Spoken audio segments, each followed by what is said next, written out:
Wacom settings. Sorry, Wacom settings. Mapping to my portion. Yes, please.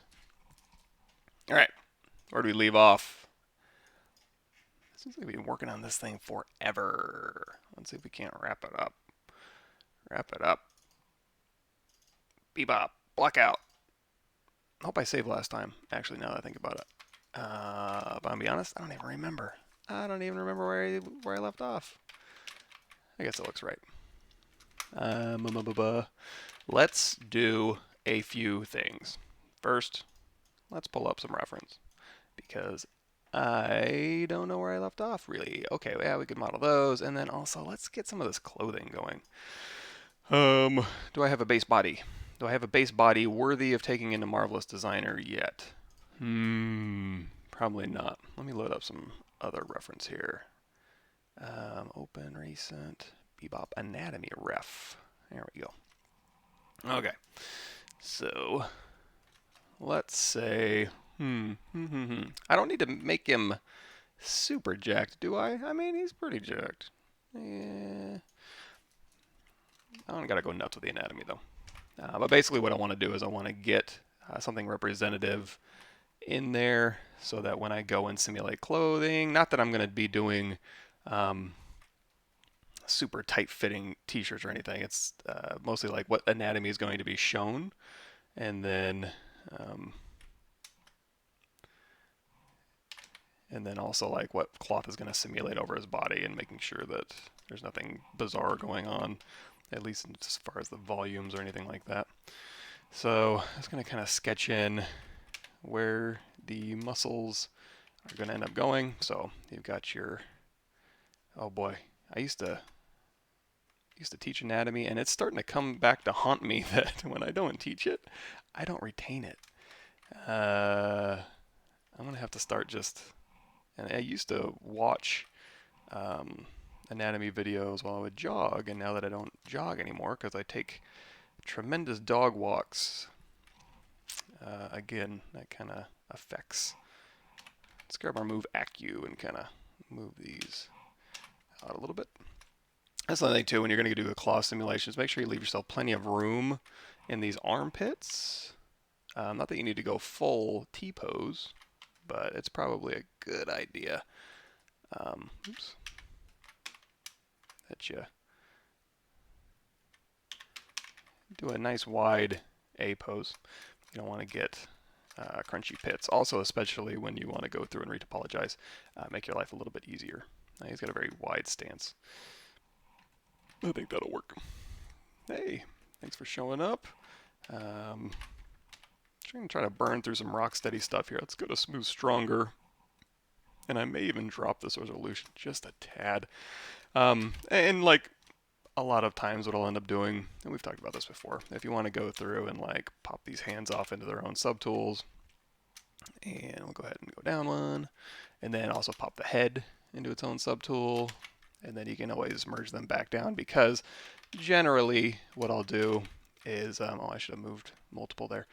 Yeah, we can do that. So I'm going to go ahead and hit W. Oh, this is all one. That's not too terrible then. We'll just manually get this bad boy in place here. Was that higher up on his arm? No. I'll scale it down then.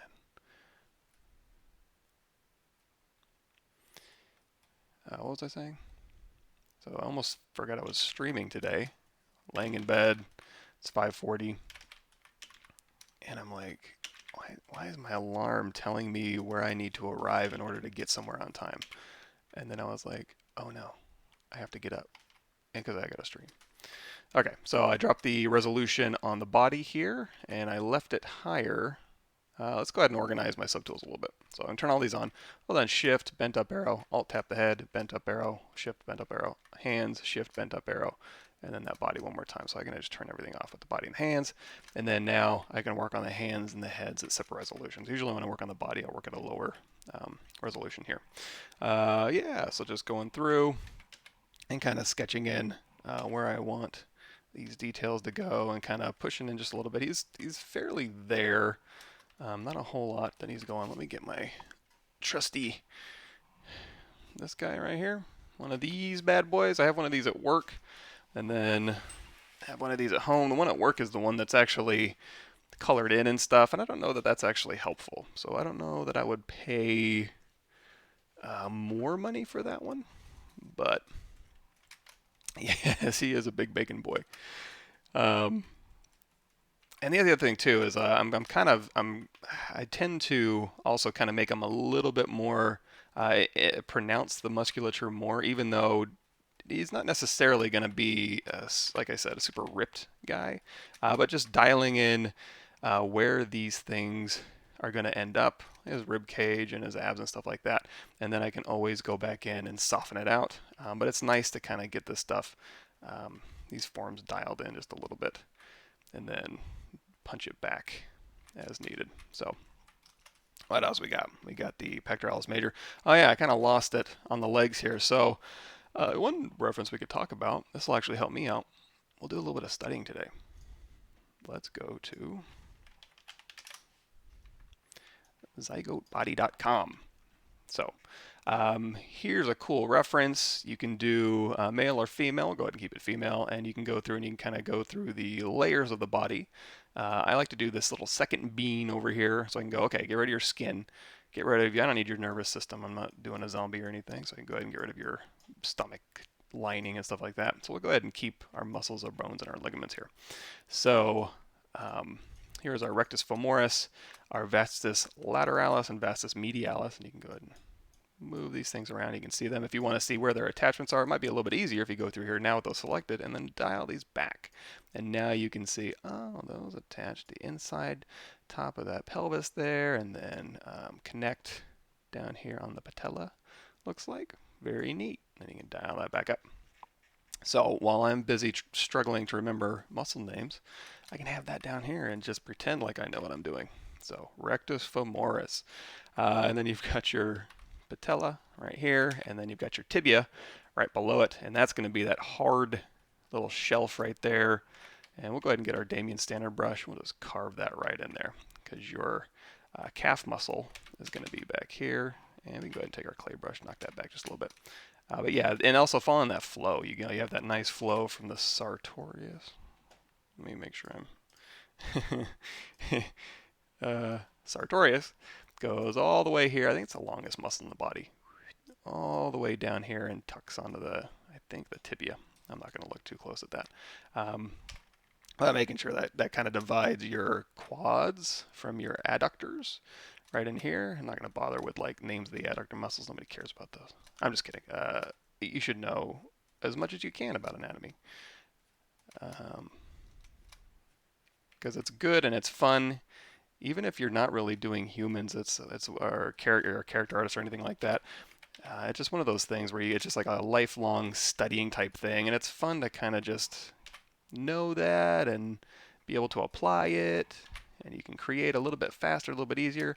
I'm not a real great example of that because I've been lazy and I don't teach it anymore, so stay with it, stay current, stay up on it. And for me, it's one of those things, if I don't use it, I definitely lose it. I can still remember, and also we can get these hands out of the way. That's another reason to maybe even work on these arms separately. So if I go through here, and this one, let's do this. Hold on, Control Shift. I'll go ahead and cut these arms right along that deltoid here. I'll go ahead and say split that off. So now, and if you ever have that little wispy issue, we can alleviate a little bit of that if we go through here and we'll say close holes, mirrored weld, W, Control Tab these, and then we can just go through and scale this in. Actually, let's hold down Control and pop out an edge ring, and then we'll scale it in, and then we'll scale it down a little bit. And now that kind of gives a little bit of breathing room, and then same thing for this thing. Let's go ahead and close holes. Now this isn't absolutely necessary, just because you're going to be dynameshing this stuff later, but just to make it a little bit nicer while you're working. It only takes a minute. There we go. How's that so bad? And then maybe even the same thing for the legs, but this is just useful if I want to go into solo mode. I don't have to like turn stuff off. I can just go into solo mode real quick, and then we get a little bit of a better side view here.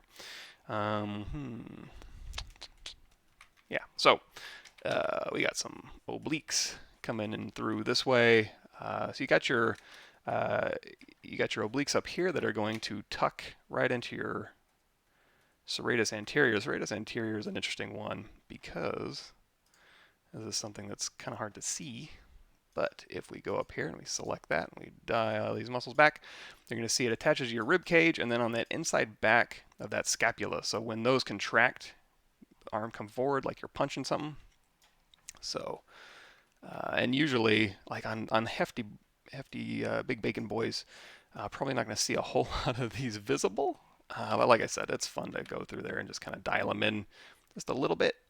And then you can always knock them back. It's easy enough to put something in, and it's also real easy to go through and smooth something out if you don't need it anymore. What's a general workflow in sculpting to achieve micro details? Well, certainly don't start there. What I would do, if I get into micro details on him, which I very well may, depending on how far I decide to take him, you're going to want to start with this right here. You need your primary form, just like when you're sketching, unless you're a very, very talented artist or crazy artist, you generally want to start with your basic sketch, your volumes, your silhouette, your forms, and then you want to go through and refine those into your secondary forms, tertiary forms, and then go through and start doing your little fine details and stuff like that. You usually don't start on a drawing and go fine detail, fine detail, fine detail, upper left, all the way down to the lower right. There are some artists that can do that, and it's very impressive to watch. But generally speaking, like especially when you're sculpting, this isn't necessarily true if you're doing hard surface or even clothing to some degree. But for like organic sculpts, get your forms in there first, and then subdivide and get your secondary forms, and then subdivide and get your keep getting smaller and smaller and dialing in more and more detail until finally you're to the XYZ poor level detail stage. In which case you can do that in ZBrush. Usually, if I'm not breaking the silhouette, I will tend to not do that in ZBrush, just because it's a little more destructive in ZBrush. Because that kind of depends on your end result. If your end result is a 3D print something, then absolutely do it in ZBrush. That makes sense. Let's turn this smooth down a little bit. But if your end result is going to be like in a game engine or something like that, then putting it in the texture makes more sense, especially if it's not going to break the silhouette. It leaves it a little bit, like I said, less destructive. Let's go ahead and dial. Well, I mean, I guess he's got a pretty flat stomach. I always want to make this guy fatter than he is. If I was going for like the movie version, I could really dial in a little bit more of that chunky style. But really, he's kind of broad, but he's not really fat. In the cartoon anyways. At least the cartoons that I remember. Waking up. So here's one, kids. You have to wake up early. I had about, I don't know, one of those TVs with the little clicker. It had a big clicker on top and then a smaller clicker on the bottom. I want to say that was to maybe dial in a frequency or something. And then this was back in the day when a 32-inch TV was like a monster-sized TV. That was about as big as they got. And then, unless you went for the projection TVs, and then that was, you could get into like the, I don't even know, 45-inch TVs. And, okay, this is the, under here, you've got, anyway, yeah, so you'd have to wake up early Saturday morning because that's the only time they showed cartoons. So you'd watch your X-Men, and then you watch your Ninja Turtles, and then maybe DuckTales. I'm trying to remember what else. Not Looney Tunes. Animaniacs. That was big. And that's the oldest millennial talking right now. 1981. And yeah, having that old... We even had a vacuum cleaner that had like a water tank. It was a big water tank that sloshed around, and you would vacuum, and it would go, all the crap would go into the water tank, and then you dump the water tank out, you fill it with water, and then you keep vacuuming. I had to vacuum uphill both ways. That was Zygote Body. What is that? Zygotebody.com. I'll link it to you. There you go.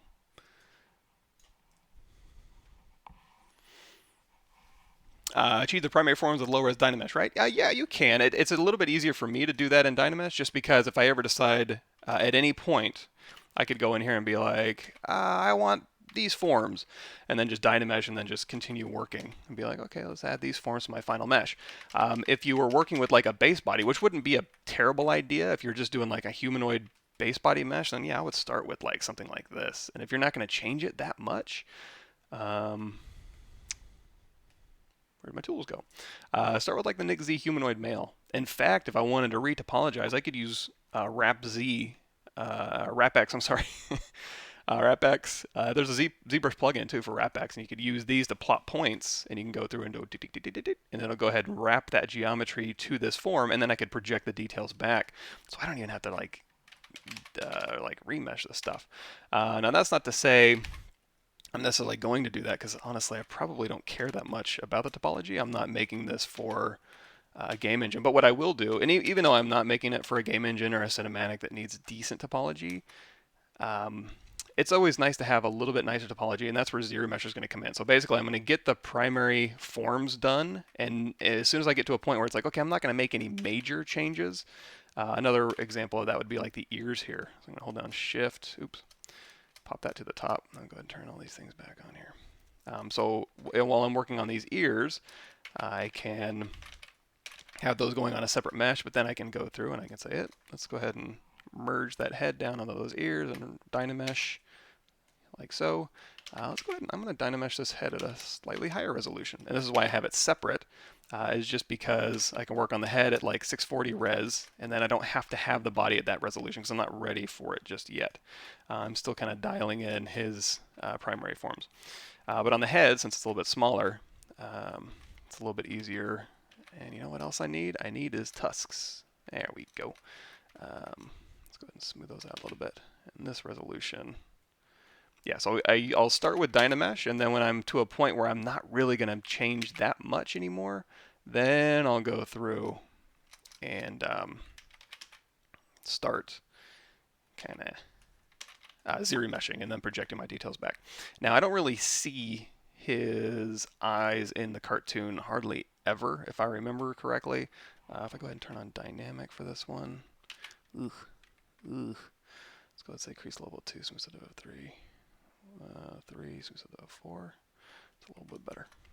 So here's basically his glasses, which let's go ahead and do a weld points. What's going on here with these glasses? Okay, Control Shift A, split hidden, Shift D, turn that off. Looks like I messed something up. Easy enough fix. Z modeler brush, BZM. They're going to go ahead and bridge edges here to here, and then here to here. And then if it's a little bit easier, you can turn on double on your display. That's good enough. It looks like I kind of mushed this thing around. If I want to straighten this stuff out, it's easy enough to do. I can use clip brush, or I can go through here and I can just do a Z scale. And then here, yoink. And if you ever really want to be like, you know what, I want to play around with the shape and not have to worry about the rest of it, that's when you can just do like a group by normals, isolate this front one here, delete hidden, and then let's say insert single edge loop, hold down alt, kind of straightening it. I mean, I guess it looks okay. Like so. You can change any of this geometry you want to. I think that's good enough. You can use slide if you want to. And then you can go back here. Let's do an extrude. Polygroup all. Pull this back. Display properties flip. That's under tool, display properties. And then go ahead and make this a little thicker, I suppose. There we go. I'll run a crease, and then yeah, crease level smooth over 4. So that'll kind of even that geometry out just a bit. And that's pretty much what it looks like. So again, I don't really see his eyes that much, so I'm not going to spend a whole lot of time on his eyeballs because that would be silly. So we can go through here, and it looks like he has a pretty pronounced little fold right there, and then up here. And I could see if like one of my, I'll go to like my favorite artists, like a Let's see if I got some here. Go to my artist page.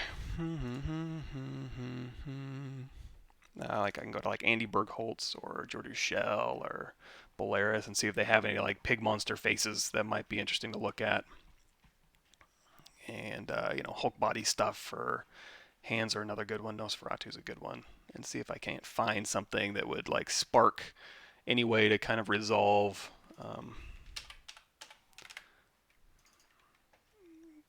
how I could do maybe pig eye anatomy or something like that. You know, and this isn't really pig eye anatomy, but it could be something interesting, you know, for wrinkles and folds and stuff like that. So always have that kind of stuff laying around. And then now, or it didn't even, I mean, this guy's vaguely humanoid. He's anthropomorphic, I guess you'd call it. So go ahead and dial this in. It also might be easier. You can go ahead and dial in a mouth bag through this and kind of go up and around, but sometimes it's easier just to go ahead and like open his mouth just a little bit. So we'll go through here. You know, we'll take his jaw with it too. Blur that out a little bit, and we'll kind of open his mouth, and then maybe invert that, or let's go back through here. While it's early,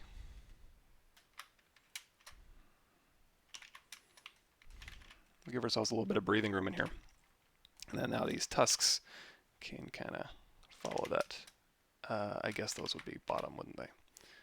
There we go. And so now what we can do is let's go ahead and do an insert right here along that middle. Split mass points. Shrink it down. Scale it outwards. Scale it this way. And now let's go ahead and Dynamesh this. And let's go ahead and make this underneath, subtractive, light Boolean. And now we can go through and we can kind of cut in where that mouth bag needs to be. So move brush.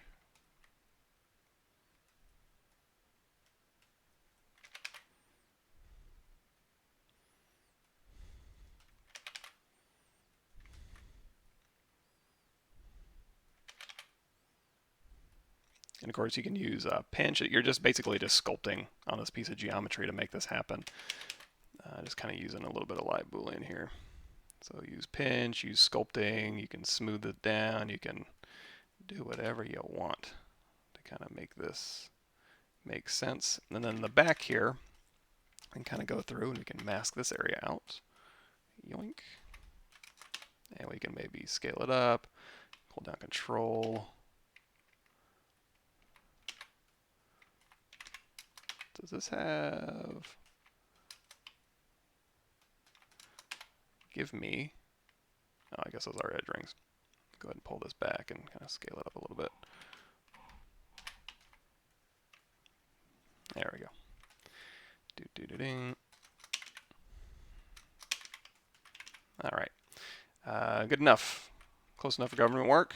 And we can go ahead and say, now I don't have to light Boolean this. I could do a Boolean operation, but now that I know what it's going to look like, go ahead and turn that off. And then I can have this as a subtractive mesh. I can merge that down and just reDynamesh. That'll just go ahead and cut that right out of my mesh. And then I go through and Dynamesh and whatever you want to do. And then now it's going to look a little bit funny without his teeth that go all the way around. We can put in placeholder for that for now, I think. Let's start with a cylinder. Split mass points. Let's turn on transparency. And we'll go ahead and just kind of... Now again, normally, I mean, I could still like the human teeth from the skeleton subtool if I wanted to, if I was doing more of a humanoid. But since this is so cartoony, it's probably going to end up being something like this. I'm going to go through here. I'm going to say trim curve and just trim this back end off. And now we can just deal with this little front shape here. And again, just volumes, nothing more than that. And it's actually, his back teeth actually kind of pop out a little bit on the sides here. You can kind of see he has some weird stuff going here. So, and we can kind of lean into that. So because we inserted that onto a Dynamesh mesh, we can just go through and Dynamesh it because it inherited those tool properties. Wherever you insert a tool onto another object, it'll inherit those properties. So because the initial one had Dynamesh turned on, this one will too. And then now we can kind of lean into, okay, these bottom teeth here, or you know what, we could even split this into top and bottom teeth. So let's do that. Let's say Control Shift. Let's go ahead and say slice.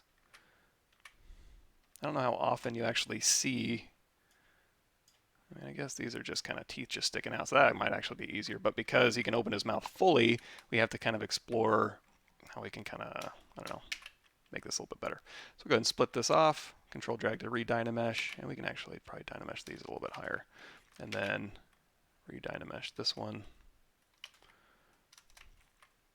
And then now we can go through here and we can kind of see, like, okay, is he going to actually have teeth through here? I don't know. Does the teeth go down? How do pig teeth work? Who knows? It's a mystery, and I'm sure it's not going to look it up. So anyway, we can go through here, and now we can go maybe clay build up, and we can dial in maybe these teeth kind of sticking out. Now that's not to say you couldn't simply go in here and just do like another insert mesh brush, or you just grab a cube and you can just dial in however many teeth you want along here and make them a little bit nicer. But again, we're kind of in just quick and dirty mode, just to really quickly go through and see what's going to stick, what's not, what's going to make sense. So that'll be enough. And then for his upper teeth, who knows? I don't know what I'm doing with that. So we'll just kind of go through here and maybe indicate. And actually, let's go in here with our trim dynamic, get rid of that edge.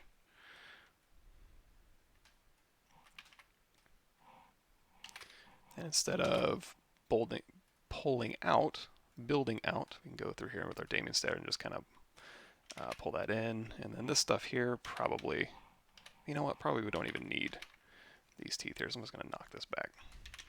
Kind of ignore that for now. Maybe something like that. Cool. How do you deal with the interior faces of the forms when doing UVs? Kind of depends on, you know what, we'll get to that when we get to cloth, because that was the vest and stuff is going to have interior faces. And honestly, it's just having a separate polygroup. In ZBrush, it's having a separate polygroup. In any other program, it would be, I mean, you can have a selection set, I suppose. Just a matter of going through and UVing the interior faces. If you're never going to see them, then, and you're working and you're doing stuff for like a game engine, then be a little bit more cognizant of like your UV space, your texture usage, so you're not wasting texture space or texel density on something you're never going to see. But if you're just doing something for cinematic, it's probably not as important. In fact, I would err on the side probably, it kind of depends, but I would probably err on the side of making sure it is uniform, just because you never know when something's going to be exposed and you don't want to be caught with your pants down as far as something that's, your texture resolution sucks in an area that is actually going to be seen and you didn't realize it. And it's not like it's going to add that much to your overall render time, probably, unless you have just an inordinate amount of interior faces with 16K textures or something crazy like that, but I don't know how often that really happens. But I don't really do a lot of cinematic work, so what do I know? Okay, so these are vaguely, remember, this would be your infraspinatus, teres major, and teres minor. Your teres minor, his is actually going to wrap, it's going to go to your scapula, and it's going to, this is one of the more interesting ones. Let's talk about that. So we'll pull this back out. So here's your scapula muscles in here. So this one, and this one. Infraspinatus is that, let's see if I can get these in the right order. So teres major and then teres minor is that little baby one in there, I think. We'll see, we'll dial these back. And then your infraspinatus. And then it goes along the scapula here, and then these two attach to the outside of your humerus, and then on this one it's going to wrap around underneath to like almost the front part of that humerus, kind of where your lats end up. Speaking of, we select our lats as well and dial these back. That's going to connect all the way down here, and then is also going to connect right on the front inside of your humerus. Now, interesting thing about the lats is you may be tempted to look at your anatomy reference and go, or you know, your muscle guy over here, and go, okay, lats, how do they work? So you've got your scapula, spine of the scapula is going to go along the acromion process here, and then back along where the traps connect, and then down kind of into here where your trapezius is going to connect all along here. You've got the upper part of the trapezius and then this inside one here, and then it kind of folds a little bit around that bone, and then it kind of strings down a little bit. And then the deltoid is going to connect here all the way around the acromion process, then onto the clavicle to the front. Alt tap it. There we go. Yeah, just alt tap and you go select these things. And then you're going to have underneath, actually it looks like the trapezius is going to kind of cut across here, but underneath that you're going to have your infraspinatus, which is a big one here, and then you've got your, let me see, it's kind of hard to tell because these little things are pointing the wrong thing, or it's pointing to the origin, which makes it a little bit difficult because they all kind of originate in the same area. And you'll have a little baby one here, and then you'll have another big one that's going to cut across here. But at the end of the day, long story short, you've got your spine of the scapula coming down here like so. And then across that bottom part is going to be your lats, and that's going to kind of cut across here, and it's going to make this type of shape. So it's going to go down straight through here and then kind of curve up, and that would be your lats. However, if you're looking at your reference, your lats probably don't make a whole lot of that shape. You're going to have these little bumps down here, which is going to be your spinal erectors, I believe. In this area, boy, his butt got small. Go ahead and help him out there a little bit. He doesn't need to have a complete Hank Hill butt.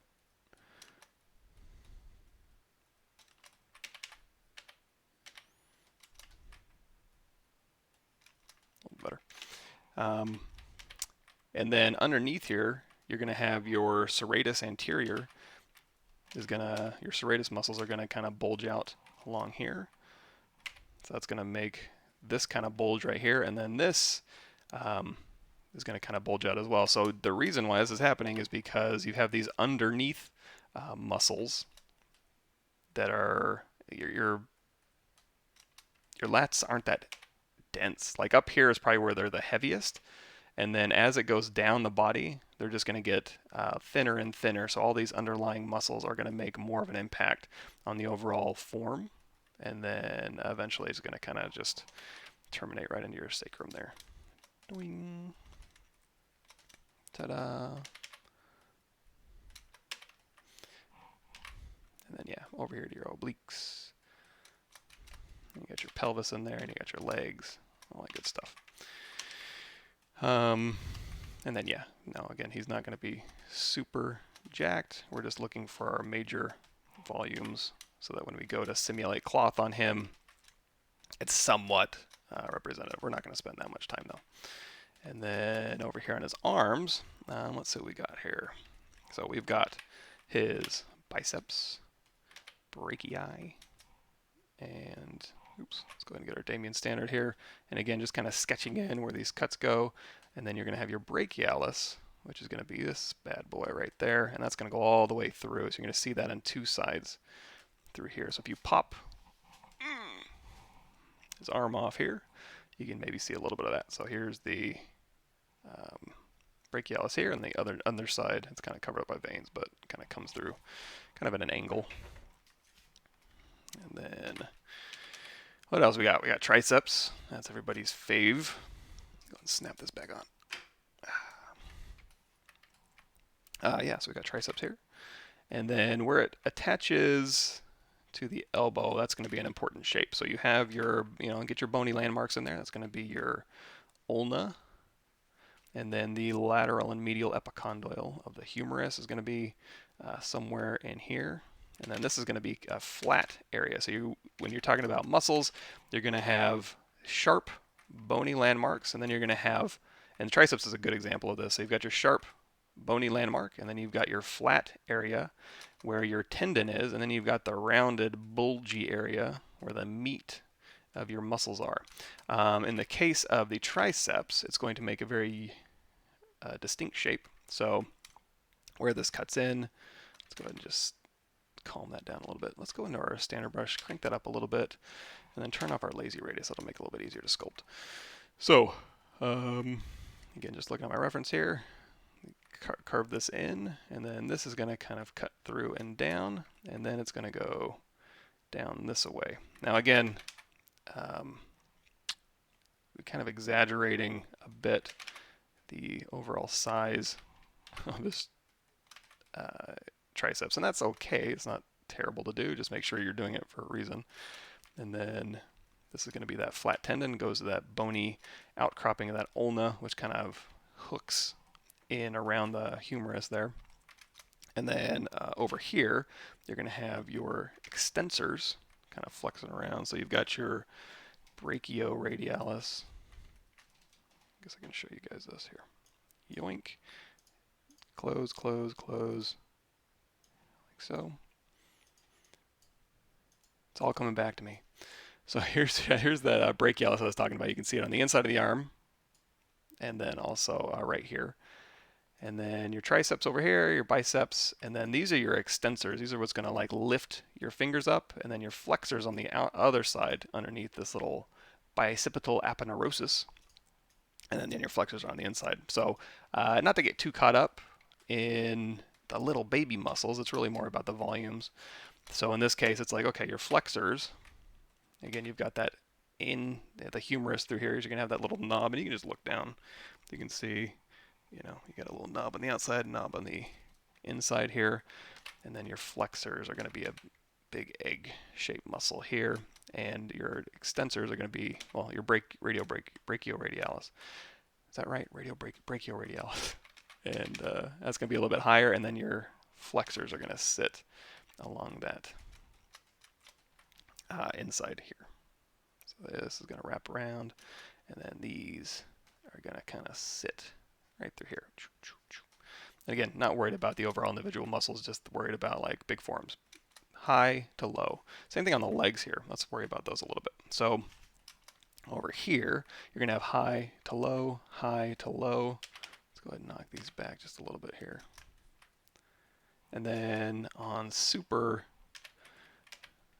a little bit more muscular people, this can kind of cut in a little bit. So your rectus femoris, and then your vastus lateralis, vastus medialis can kind of overwhelm or kind of be a little bit more prominent and kind of make this appear as if it kind of gets tucked in between these two.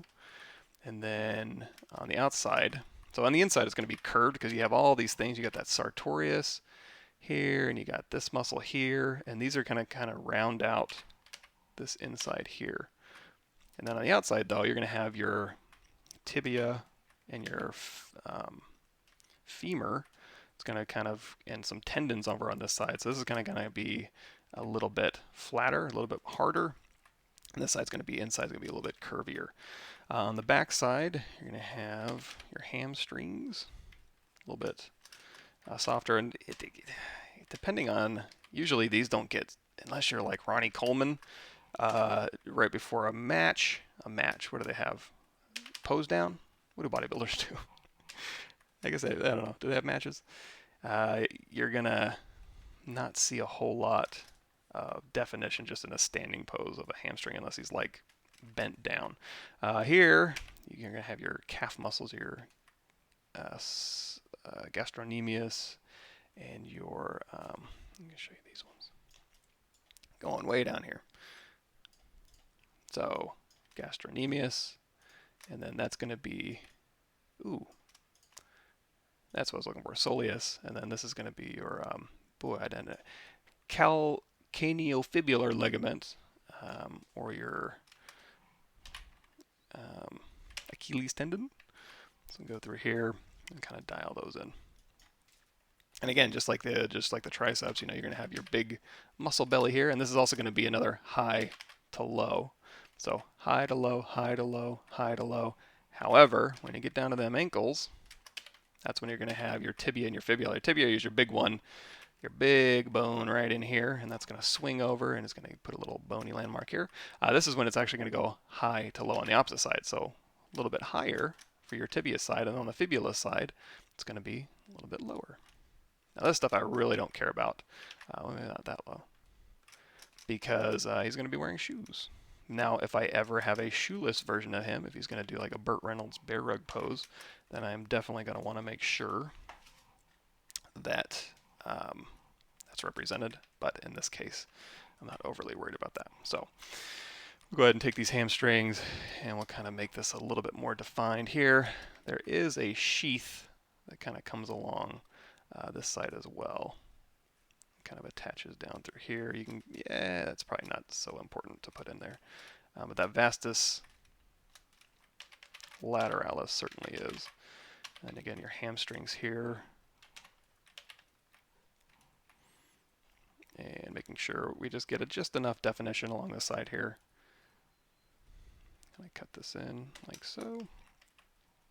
And then, now you are going to have some muscles on the inside of here. Like your, God, it's been so long. I used to know this stuff, I swear. I wouldn't lie. Tibialis anterior and some more extensors. So when your extensors, just like your extensors on your hands, lift your fingers up, you're going to have extensors on your toes, which lift your toes up. And then those are going to be along the outside here. So you are going to have some that kind of come through and help those volumes on the outside. On the inside, though, that's, you can kind of just see straight through to that bone. Yoink, bam, tibia, fibula, fibula, tibia. And so that's why that tibia has the higher ankle, fibula has lower ankle. So again, high, low, high, low, high, low, high, low. Switch your sides. And then, of course, you're going to have your feet in here and stuff like that. But I guess that's vaguely correct. Do you have your own Twitch channel? Yes, I'll be, and it's on my, usually when I live stream, it'll stream to my YouTube as well. So that'll be Pavmike on Twitch. So twitch.tv/Pavmike. Should be possibly on my OBS somewhere. Yeah, twitch.tv/Pavmike down at the bottom. And so first Tuesday of the month, I'll stream on Pixelogic's channel, but I usually just upload the video to my YouTube channel as well. But you can definitely check that out. So if you go to some of that stuff isn't. So if I go to stream, especially the older stuff, the Pavlovich workshop, which is what this is. I don't know how much of a workshop it is anymore, but that's my ZBrush stuff, and then my YouTube stuff here, like live stream episodes, and here's my liked videos where I was watching a grandma cook some food. It was very relaxing for some reason. So yeah, we'll go ahead and finish these out here. And so you're going to have some tendons up in this area, which is going to kind of bulge that out. So it's not just like your hamstrings come in and then your calves tuck in, which you would kind of see in an écorché model. But in this case, it's a little bit more representative of your surface anatomy. And then through here, we'll go ahead and just dial this back in, that tendon, that nice sharp tendon, and then, yeah, a little bit higher on the outside, a little bit lower on the inside.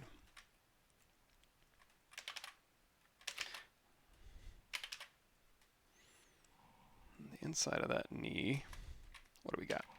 Now, actually, what I'm going to do is I'm going to raise that resolution just a bit. I think we're ready.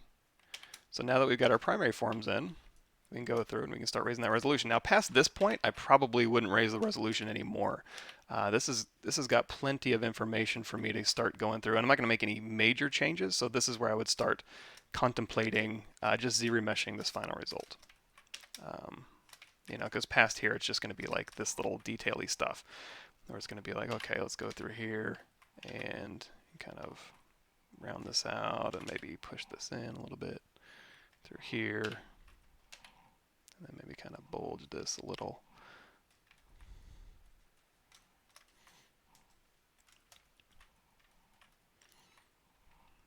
And then where this, let's kind of fill this in just a little bit. And this might actually be a little bit higher resolution, but we'll stay with it for just a bit.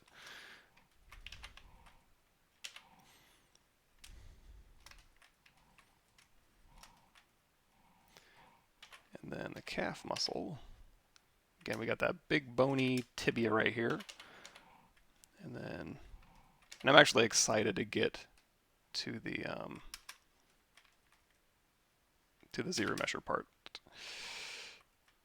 Let's turn off caps lock. There we go. Here, and then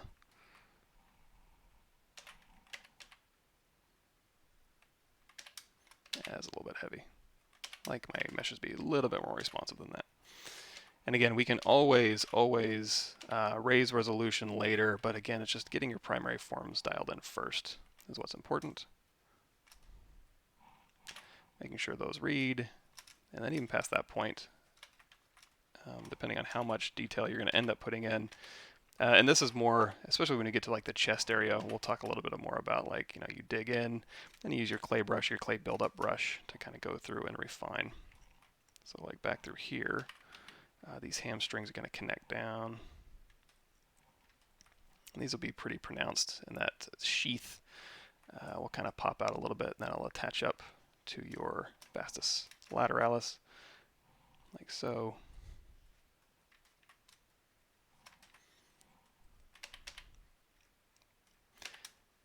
And, you know, the leg's not so important, but since we're kind of having a little bit of fun, at least I am, you may not be, and for that I apologize. But since we're talking about anatomy, there's no point in just being like skipping leg day.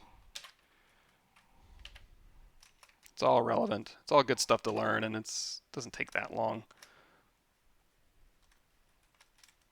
Go through and keep you honest a little bit. Like me, you know, again, if I don't use it, I can certainly lose it pretty quick. And then, yeah, so here, I'll kind of cut this in a little bit. And again, that sartorius cuts way through here, wraps around, back up, adductors, up to our very wide pelvis here. We can, you know, we can probably bring this in just a little bit. He's got very wide hips for a male. Okay, and then one more time along this back here, we can kind of go through and make a few more judgment calls on these shapes in here. And now this one's going to be cut in a little bit, but not quite as prominent, but it is going to kind of bulge out just a bit there. And then along here, you know what? Let's go ahead and get these arms up to a certain point, because I want to get these arms back into the main body.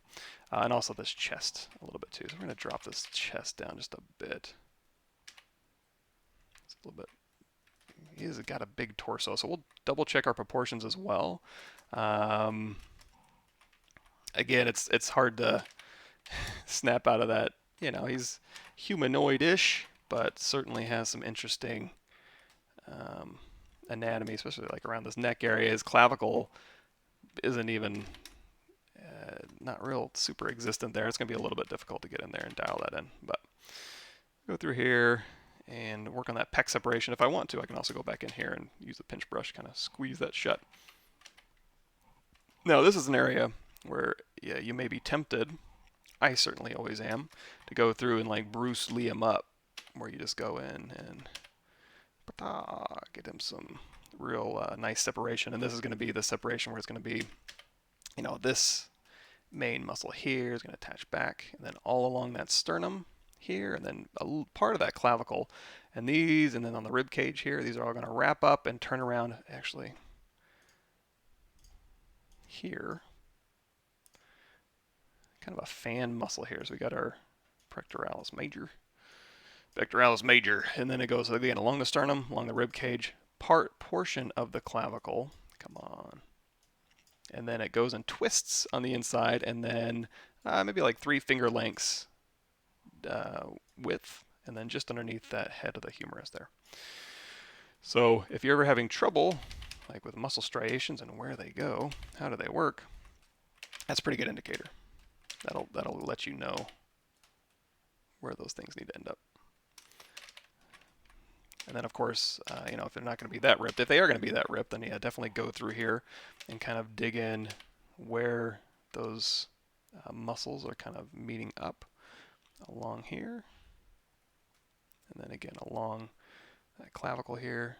And then you can kind of dig in and then go back in with your clay brush. Probably not clay buildup at this point. It's a little mesh. I mean, you could do clay buildup on a lower bit of a lower in Z intensity, maybe. You can kind of go through here and really kind of go nuts with that, the muscle striations, stuff like that. But that looks a little bit weird with our bacon boy. So we'll go ahead and knock this back a little bit.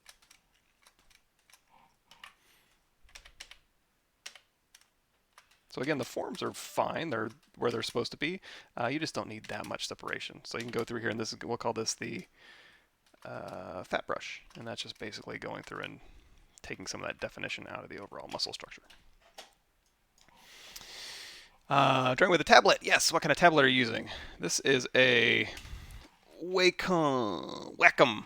They call it Wacom when they come to the office. They're a Wacom company. Intuos Pro model PTH 651. It's an older version. I think it only has like 1024, maybe 2048 levels of pressure sensitivity.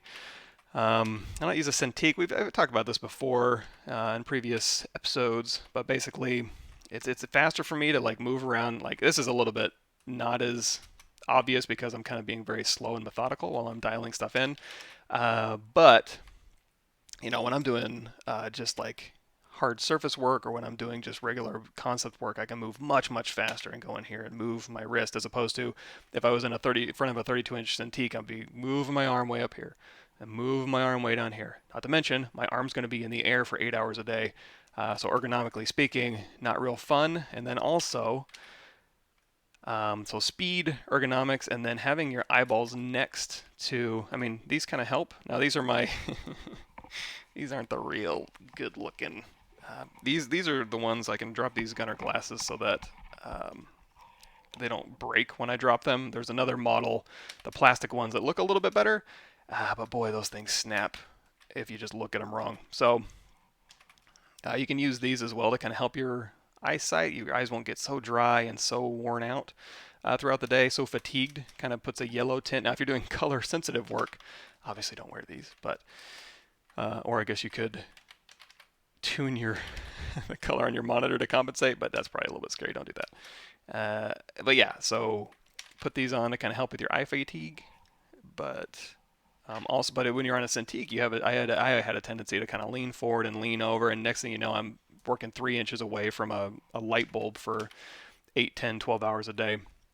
So Cintiqs for me are a no-go unless I'm doing like ink work. If I want to do like very precise line work, then maybe. But when's the last time I inked something? Probably never that I can remember. People don't pay me to ink things or do very precise line work. And also, there's also tools available for doing very precise line work. So,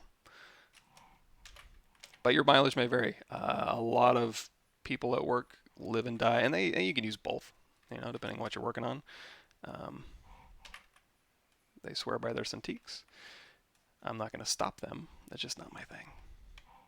And it's kind of getting for the Cintiqs. Adoption of the Cintiqs is easy because if you're a new artist and you're just kind of learning how to use a tablet, it'll take you maybe it'll take you a whole day to kind of get used, or a couple of days, or maybe even a week. Might take you a week of your whole life to get used to the disconnect between the tablet and not having to look at your hand or know where your hand is in space in order to function properly. But at the end of the day, man, it's just easier. It's just easier. And you can save yourself some money. But again, your mileage may vary, man. You do you. Okay, so we've got obliques here. And then we've got, so our rib cage here, we're going to tighten this rib cage up just a little bit. Very, very broad rib cage. Not necessarily a bad thing, but just a little too broad for my tastes. And also super pronounced abs through here. We'll go ahead and knock those back just a little bit. Again, he's not a schlub. He hits some sort of a gym, but he's a little bit more plain Jane than. Yeah, you're not going to be seeing oblique fingers. And even in here, it would be something like these serratus anterior muscles are going to be more parallel. And then these obliques are going to be oblique. And then these are going to be, the obliques are actually be flatter. The serratus anterior are going to be probably a little bit more bulgy. And then these obliques that come in through here, a little bit flatter. And don't confuse these with your rib cage. However, if he was going to like lean to the side, this side would scrunch up and get a little bit heavier with the muscle tissue kind of falling and overlapping with each other, and then the other side, the rib cage, would pop out, so you'd get a little bit more of your bony landmark down around here. But in the A pose, not so much. And that's something that if you're doing like a muscle sim or something, that can get really interesting. Haven't done a whole lot of those, but if I was to retire, what I would do if I was to retire, if I, you know what, let's say I had $50 million, I'm going to win the lottery tomorrow. And first I would go and travel, and I wouldn't touch a computer for probably a couple years. After that, I would come back and I would probably get into forensic crime scene reconstruction. I think there's a lot you could do, and not just necessarily the scene itself, although that would be, I would like photogrammetry. I would figure out a system to photogrammetry crime scenes and put that into an engine so that you could put on like a VR or an AR type situation, or both. Probably VR though. And you could use that as a way to kind of go through the crime scene like the day of. You go there, and you, instead of taking pictures of a crime scene, you take 1 billion pictures of a crime scene, reconstruct it, and then of course you're always going to have your high-res images to go back to, but you're not relying on just a few pictures that somebody took and hoping you can go back through a dusty box in a warehouse somewhere and try and remember or recreate or examine something. That's ludicrous to think that somebody can go back and put that in their brain somehow. I mean, I'm sure some great detectives can, but let's lower that barrier to entry.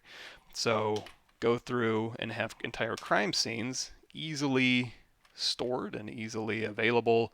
You could do it in a game engine, and you can just kind of walk through a crime scene. You could even dial in what type, like if you want to walk through as a 6-foot person or you want to walk through as a 5'5" person, you could do that as well. And I think that would be fun as hell to do. And then also forensic, like rebuilding skulls for, you know, cold cases and stuff like that, I think would be incredibly, I guess fun probably isn't the right word, but rewarding. And that's that little baby muscle back in here. And then these are going to kind of overtake that a little bit. So that baby muscle is really just going to be more of an indentation at this point. And then these two big muscles are going to overtake it. Your infraspinatus and teres major. And then again, your lats going to kind of cut through. And here where the lats are thicker, we'll give it a little bit more power. And we'll kind of wrap that around. And then where they kind of thins out, we'll give it a little bit less power, and it just becomes more of a sheath over these underlying muscle groups here. And here, you know what? Let's go ahead and pull these in just a little bit. Looks like we need to separate these. Yeah, that feels better. And then we can also go into solo mode here. And we can knock some of this back. Leave that stuff to the arms. There we go. All right. Now the triceps muscle striations are interesting. So you've got these ones here. So this separation is going to be your C7. So if you lean your head down and you touch the back of your head, you're probably going to feel a little knob right there. That's going to be the kind of the base of your neck. And then your traps are going to have, again, a tendon. So it's going to be flat right in through here. And then through here, your muscle fibers kind of wrap around. So you've got the scapula right here, and then these kind of wrap around it like this. And then these ones here kind of go through like this. So that's your trapezius. And then on the front here, so your occipital protuberance of your head, this is actually going to continue up, and then you're going to have a little bump on the back of your skull here. And then this is where your traps go. And then all through here, your traps are going to kind of terminate just on the front side, just a little bit of that clavicle right here. And then all this right here is actually not traps. So we'll kind of hollow this out a little bit. Now in the reference, he's got a big old fat neck. So again, we're doing the best we can with what we've got, but we can start here and then we can always thicken it up later. Redynamesh here.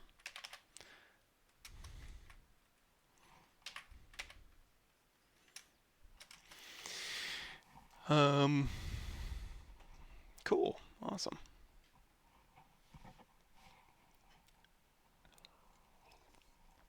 3D modeling looks so complicated. Oh, this is the fun stuff. You want complicated. It can certainly, well, I don't know, modeling, it's kind of an experience thing.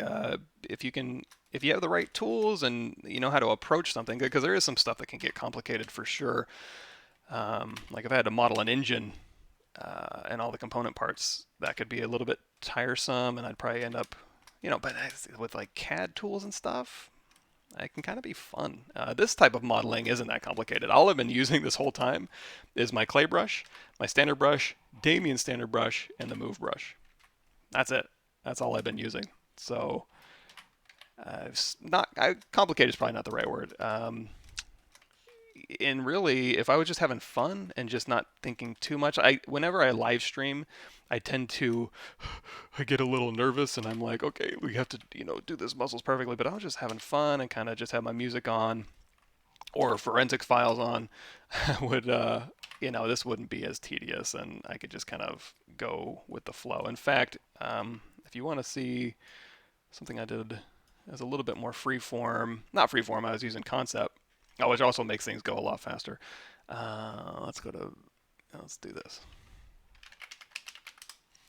For instance, this whoa, sorry. Turn that down. This earthworm gem, I start with this, one of the base body. You can start with the Nick Zuccarello base body, or, and honestly, I would be probably using insert mesh brushes as opposed to project primitive, but this was for the 2018, then project primitives were new, so I was just trying it out and just kind of going through and dialing in the shapes. This is a little bit more stylistic, and earthworm gem body is a little bit more intense. But go through and kind of block out the hands, and the whole earthworm gem sculpt took about 4 hours, just kind of going through. And again, but this is like not live streaming, not talking, not trying to think at the same time, just going through the motions and having some music on or something, and just kind of going through and blocking out the shapes. This is also, I'm keeping him not posed for as long as I can. And then to answer the other question from earlier, putting in some teeth here, little block out teeth.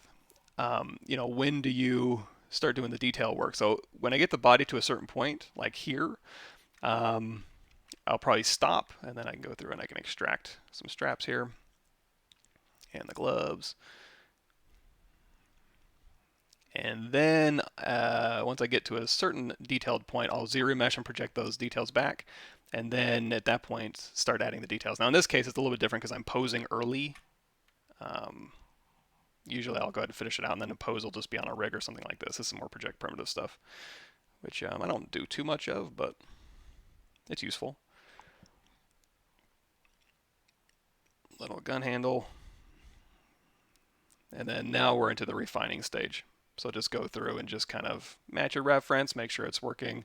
Put some eyeballs on here. This is a layered eyeball, so it's going to be, when I take it into key shot, it'll work a little bit better. You have the little outside shiny part, and then the inside. Here's little ring hoops.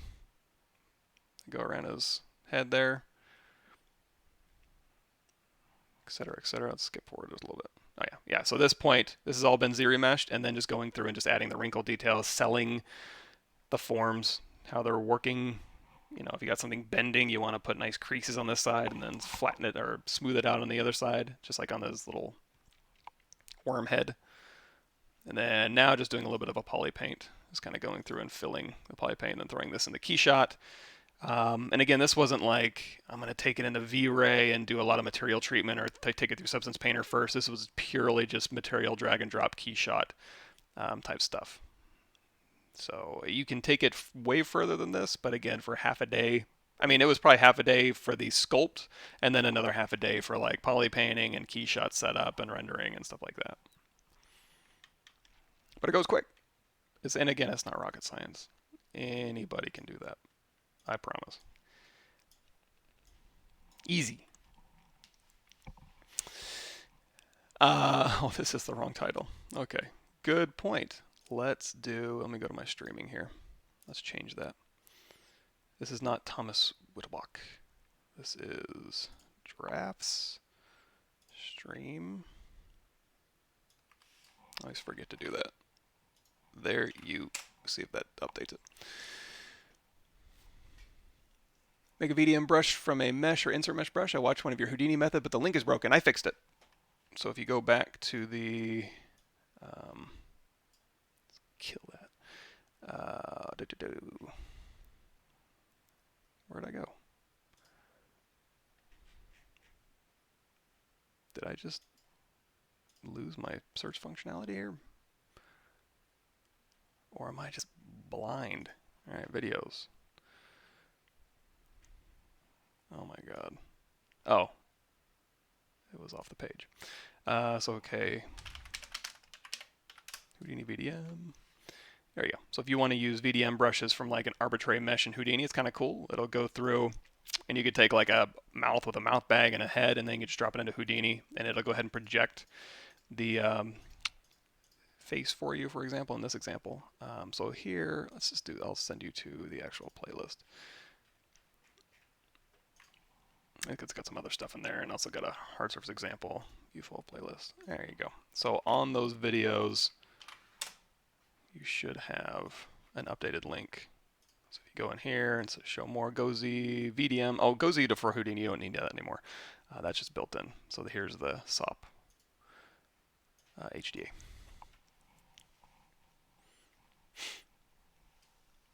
Let's see, would you rather use clay buildup or clay? Clay buildup's good for my big forms. I tend to drop clay. Sometimes I'll do a hybrid where I'll go in here to clay and I'll add in an alpha and then maybe up the intensity a bit, and then I kind of get a little bit of that clay buildup feel without having to pay for this type of thing. Now, even when I'm using clay buildup or clay tubes, I'll drop that intensity down, but a lot of times, and also let's drop that smooth stronger down just a bit. I tend to use clay a lot, but there's nothing wrong. Clay buildup kind of comes with its own muscle striations built in a little bit, so you can kind of go through here and you can kind of do a little bit of buildup work and then go through and knock it back down. But your mileage may vary, and you can also achieve something similar with that clay brush. Of course, you can also knock that focal shift down and get even more of that feel, but I'll keep it maybe down a little bit. I'm kind of working through those. So where do we leave off here? We got that nice shelf, that Superman shelf over here, and then we got some abs, and then this is where it's going to kind of bend in a little bit right along here. Put a nice kind of a big crease. My wife is singing while she's working out. And then this will be the rib cage here. And then, you know what? Let's knock that Z intensity back just a little bit. And you know what? Let's get rid of that alpha. We'll keep the focal intensity down. That's about all I'm going to do. Again, I'm not looking for really harsh transitions right now. I'm just looking for like more of an inflation of my volumes, which you could use the inflate brush for, but that's a little too soft.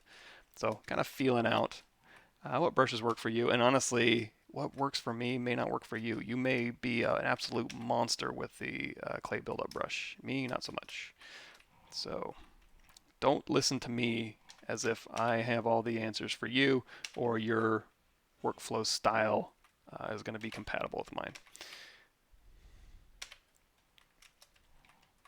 Okay, so butt here, this butt is going to kind of come through here, and that'll kind of be that little bit of that sheath through here, but that's not going to be super prominent, especially when we start putting cargo pants on this dude. We can go ahead and also, if I want to check anything, I can also switch.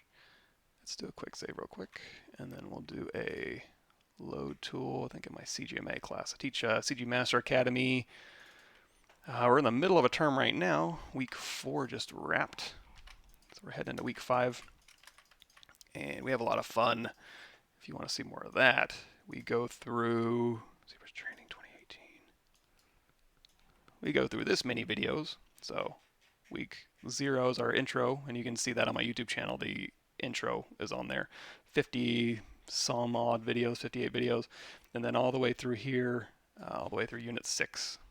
We go through all that stuff, and they kind of work through and do their projects based on those videos. And it's a loose class. It's not like a super. Let's do this. Let's see, geometry, delete higher, mirror and weld. Go to our Bebop blockout, subtool, append, body mail, and this body mail. Alt tap to select it, and then we'll go down here and we'll say deformation unify. And I'll go ahead and put that back behind. Now you could work on this with that split screen, but honestly, while I'm just working at this resolution that I'm streaming at, not super great. If you've got a better monitor, that might work a little bit better. But you can see, now we can kind of just eyeball and go, okay, yeah, rib cage is about right, and our obliques are about right. Our legs are stumpy, but that's kind of as designed.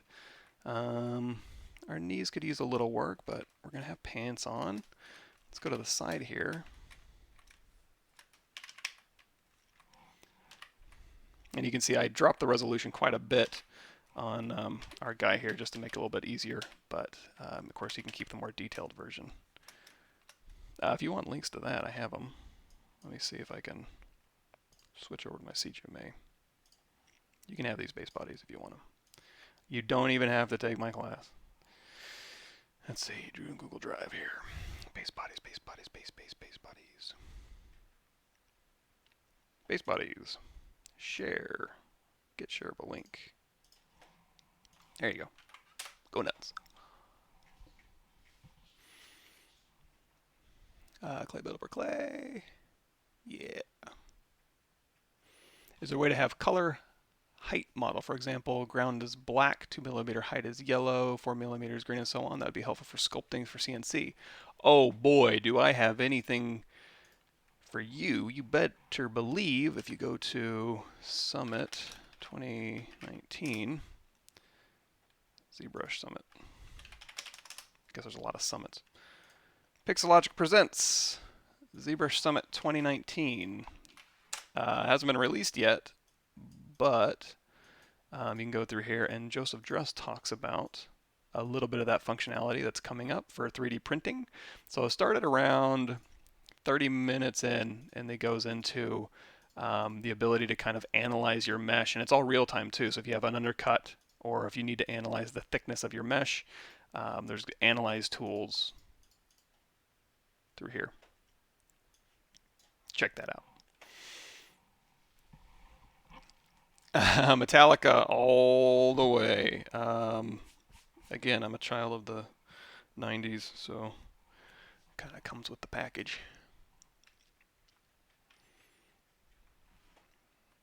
What resolution do you prefer to work at as far as monitor is concerned?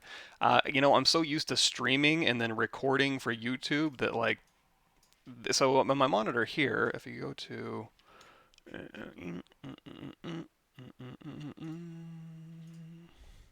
hold on, sorry, give me a sec. This is a little bit dated, but here's my Workstation Setup.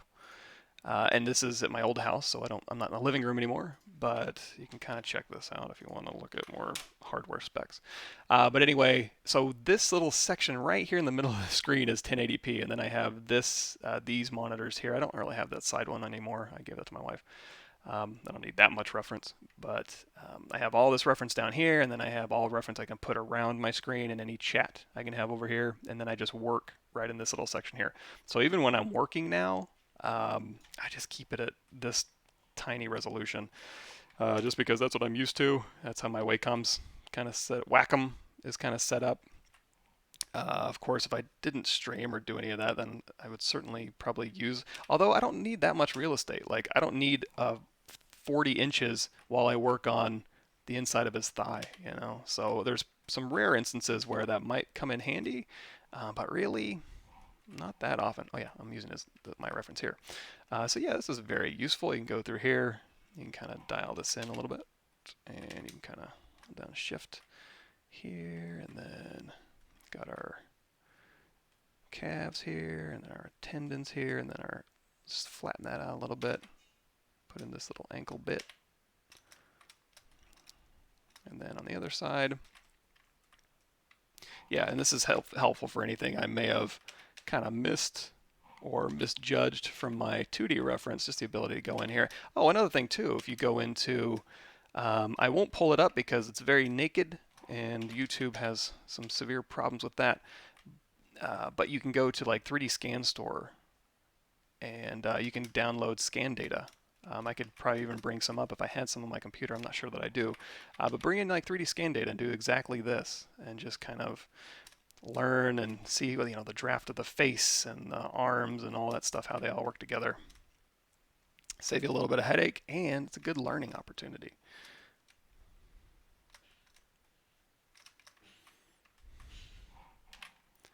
And like I said, I'm not too worried about details back here, but just making sure that my volumes are vaguely correct.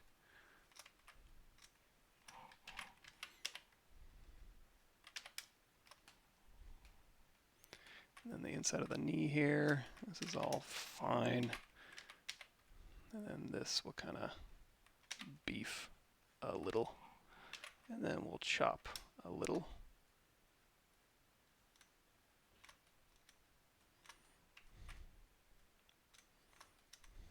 This is a little pronounced. We can just dumb that down just a little bit. Alrighty, moving right along. And again, we can always check these proportions later, and I might actually be more inclined to do it after we've Z-remeshed, because that's going to give me subdivision history so I can move around the big forms and not have to worry about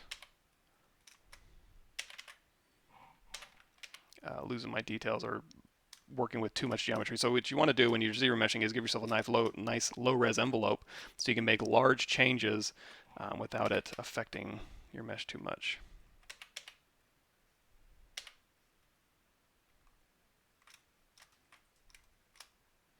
Let's kind of dial back, get that side of the butt there, the gluteus maximus.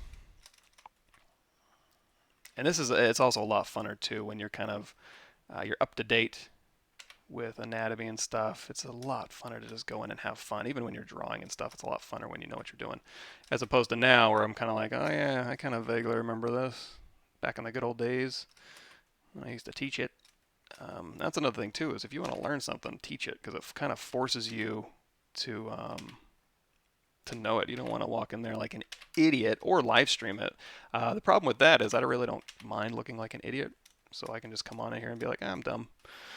But it'll kind of make you a little bit honest. Keep you a little bit honest, I should say. And then for the arms here, if you want to focus on these, let's go ahead and say yoink. Actually, let's do both sides. And you know what? We'll also get back up here into the neck. So all this stuff we're interested in, and then this we can kind of, you know what? I think we're ready. I think we're ready to say, okay, body to the top. Arms to the top. Hands, not yet. Let's work on these hands a little bit. So we've got our hands here. Not a whole lot of detail. That's okay. I'm trying to see if there's any. So hands are generally flatter on the tops and then more bendy on the undersides. Let's go ahead and raise that resolution a bit. There we go.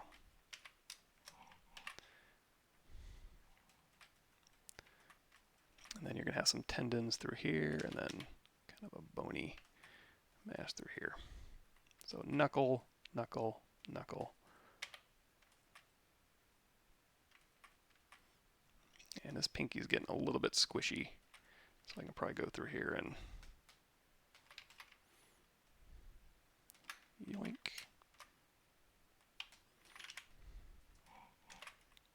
And now cut back through. So this is going to be the, like I said, a little squishier on the undersides here. And let's go into solo mode so we can kind of see a little bit better. So for these hands, you can kind of cut through here and on the side of the hand here.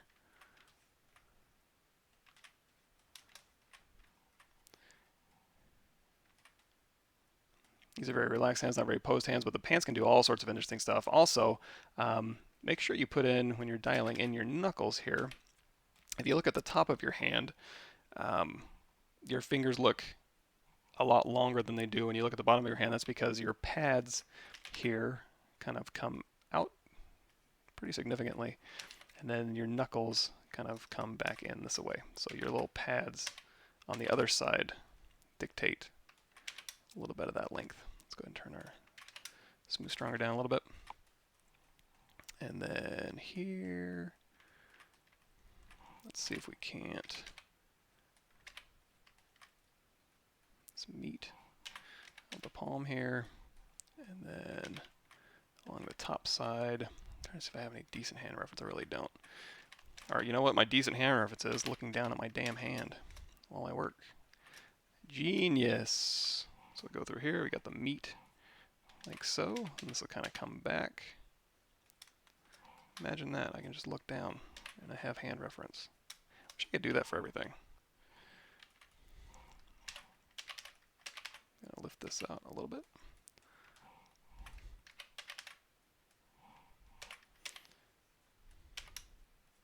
And the other cool thing about sculpting, when it comes to like learning and anatomy and stuff, is that you work on it in the round. So you're kind of using it. Now I wouldn't say do this in lieu of drawing. You should do both, but it's really complementary to your drawing skills. The ability to kind of go through and let's see here.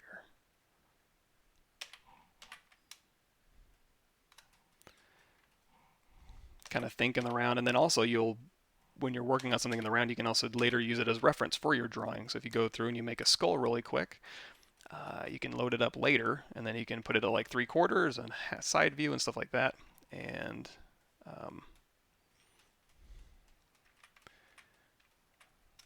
you know.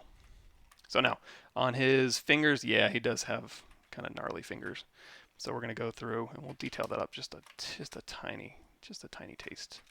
So we're going to go through here, and we'll go through and we'll kind of carve in the indications of where his nail bed is.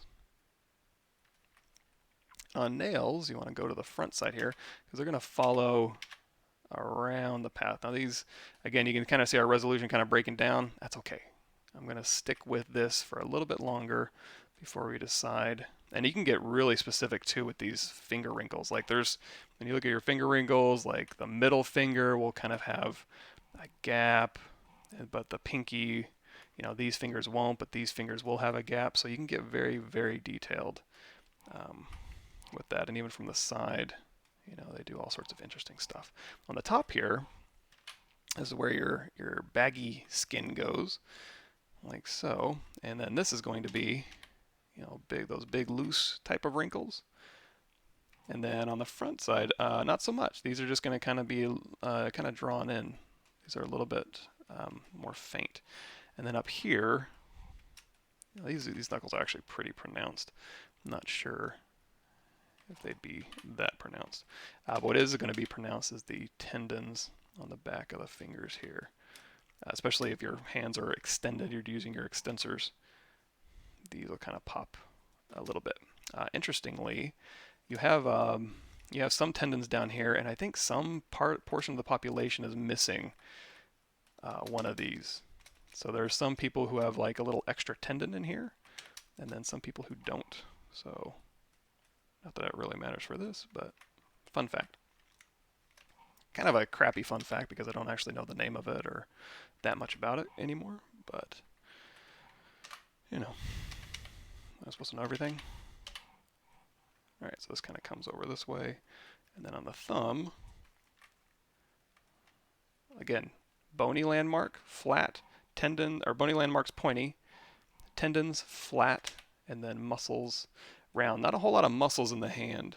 It's mostly skin and fat, and then tendons. If you look at the like écrochet models and stuff, there's some muscle in there, but most of the grip strength is going to come from your forearms, your extensors, which, I'll go back down here. muscles back, please. So these extensors right here, and then these flexors right here go all the way down. Let's go ahead and, can I hide these? Ugh, move out of the way. There we go. They come down here and then they shoot these little things here. So see, not a whole lot of muscle on the fingers, obviously. There's a few muscles in here in the pad of the palm, but where that strength is really coming from, your grip strength is coming from your forearm muscles here. So again, your flexors, then your extensors shoot down along the bones, and then they curl. And then you have skin and fat to protect your bones.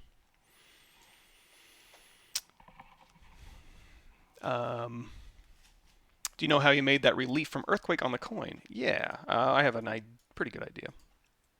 In fact, let me see if I've got it. There we go. ZBrush relief stamp. This is one way you could do it.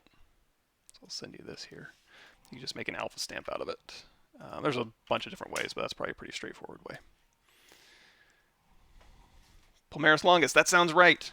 Thank you. See, this is why I crowd stream my information. We can crowdsource it. And you guys got the real smarts. I'll be the conduit for your brains. And you could use the inflate brush on these, but I'm going to keep them square. I don't want to round them out or blob them out too much. And then also, if you wanted to pose these hands a little bit, now might be the time to do it if you want to do a little bit more of a relaxed finger, but I guess these will work fine. I'm not too concerned. So let's go ahead and raise that resolution just a little bit more. And just because I want to resolve some of these details a little bit before we head into combining this stuff together. So I'm going to go through here on this nail bed and hold down Alt. God, man, fingers need so much resolution. Fingers and heads are just so resolution dependent. Go through here and then hold down Alt again, and we can kind of just start. Now, these nails could definitely be separate objects, and that's probably what I'm going to end up doing. But again, just kind of defining how these things are going to work, and then we'll go through here and we'll use the pinch brush.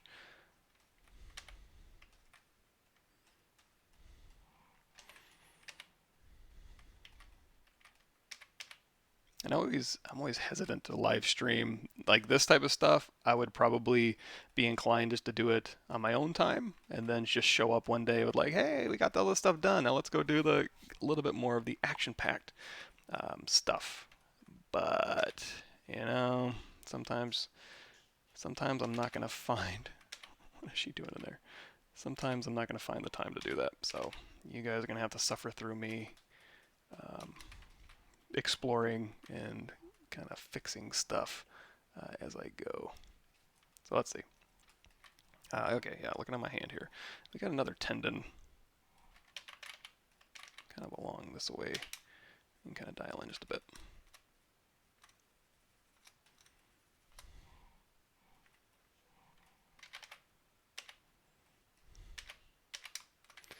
All right, I think that's good enough, close enough.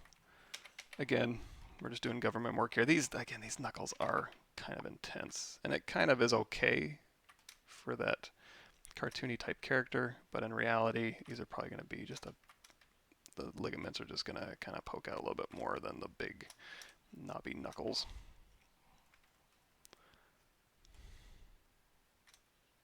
And then over this, you're going to have just a few indications of.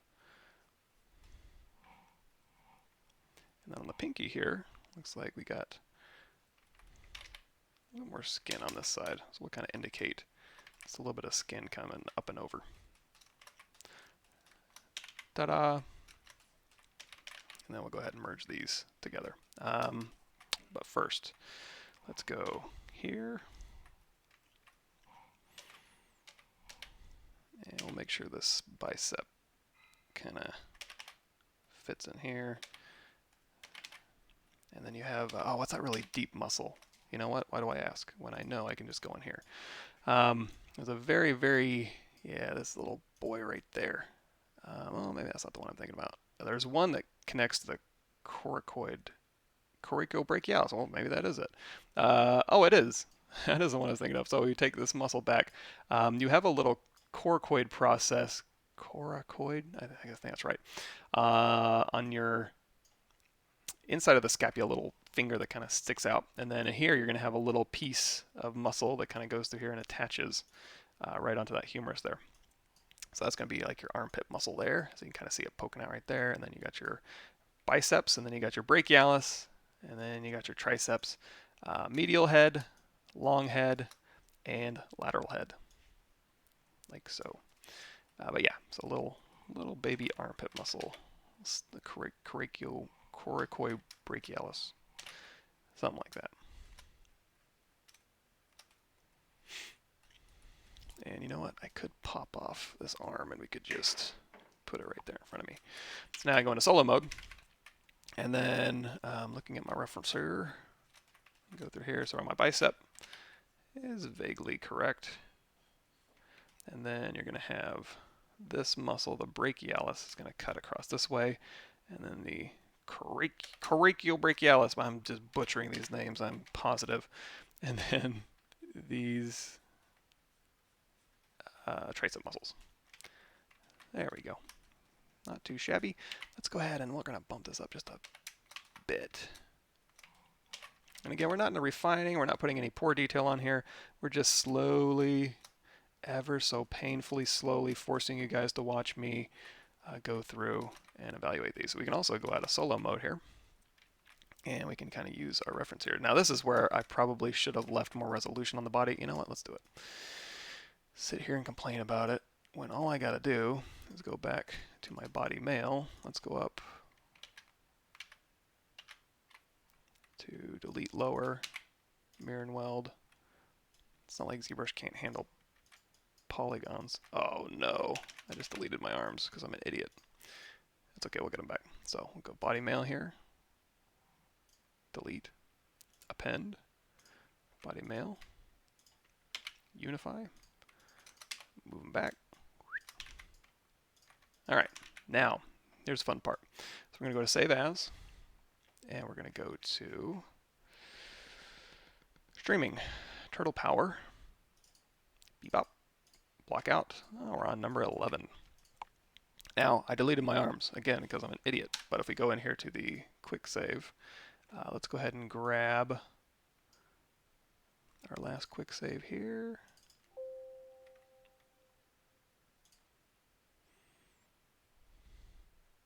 Wait for it. We're working on the hands. Arms weren't very far along, so we'll go ahead and grab these arms. We'll say delete other, and then we'll load up our blockout, and then we will simply append our arms. And we're back where we started.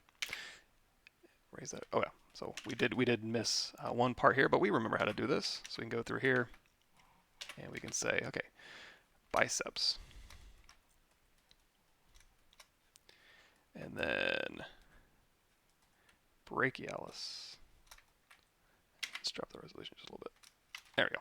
So biceps, brachialis, there's your flexors, just below that, and then your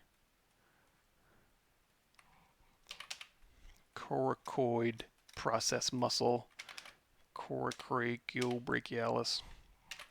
Okay, biceps, brachialis. Here, and then we've got our tricep muscles cutting in along here. Nice. And then on the flexors here, we can play around with this a little bit too while we're here. Okay, so looking here, you got your flexors kind of coming along here, and we'll go ahead and bulge these out just a little bit. And then, yeah, kind of, yeah, I guess that is right. Your medial epicondyle, medial inside towards the middle of your body, it's going to be here, and then your lateral epicondyle is going to kind of be a divot, but it's going to be right next to your, kind of right in here. So as we're going through, that tendon should be straight, right? Because it's going point A to point B, and then these muscles are going to be bulgy, softer forms. There we go, something more like that.